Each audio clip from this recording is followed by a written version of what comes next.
Noon daw nagma-mountain bike sa. So ngayong adlaw mga guys, syempre dahil maiba naman daw ang taste ya. Oo mga guys, magro-road bike si Idol. So sige, papasado natin mga guys ang iya nga bike. Ay papalanto natin sa inyo kung anong dagway. Hagoy, excited ng animal. Iyari pata. Gago! So before natin mga guys, ipanako ng iya mga pisa-pisa. No? Siyempre, papalanta muna natin sa inyo ang iya nga frame set. Isa ka Twitter mga guys. Pero hindi na sa carbon ha.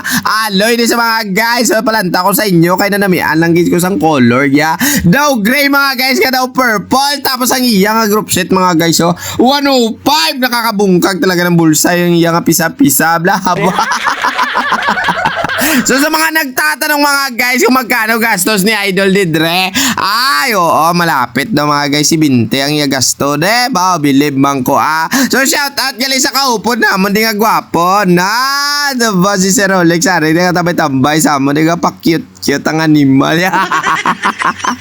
So ito na nga ni mga guys dahil nga may wheelset na si Idol. So tatakdudan na lang natin mga guys ng gulong-gulong tapos ang iya mga cogs, ang iya nga mga rotor DC papangkabit na rin natin no para at least hindi na tayo magdudugay bala sa pagtakod o amugi na yung mga guys kapag nag-a-assemble ka ng bike. Dapat lalagyan mo ng pagpasinsya, pagmamahal, tapos syempre may respeto sa mga pisa-pisa, di ba la? So ito na nga ni mga guys, nagugulo na tayo ng ating hydraulic hose, housing para sa aton nga shifter cable, no? Kailangan mga guys, buta nga tato sang daw pum to kagina sa sulod para hindi sa maghuni-huni, kag syempre hindi magreklamo ang tagiya, di ba la? So finally mga guys, sa plaster ta na yung likodan, dito naman tayo sa tubangan ho. Kailangan mga guys utdan, ta kaya request ni Idol sa akin yung spacer daw gamay lang daw ibutang sa ibabaw. Tapos alam nyo naman kapag naka-eternal cable guys, medyo budlay-budlay talaga magtakod sini natapos ko di gani pa nakod-takod daw pamatsyag ko mga guys, daw pang luya-luya si Maninoy ninyo pero way problema basta paldo ta karon niya hanuton ta. Ayo di puta. Wow!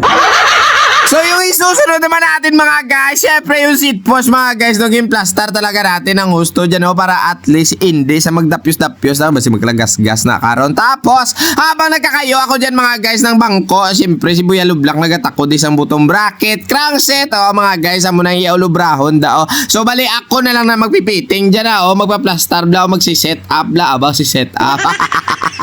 Dahil nga mga guys, hydraulic mga guys ang iya prino ni Idol Siyempre dandahan nato niya i-plaster. Tapos ang iya nga bartip mga guys. So request man Japon sa mga follower naton nga dapat limpyo gid perme ang ilang nga mga sit up. Simple sa babaw taging umpisahan panaog So hindi ka na mareklamo ay ginami man Japon tulokon.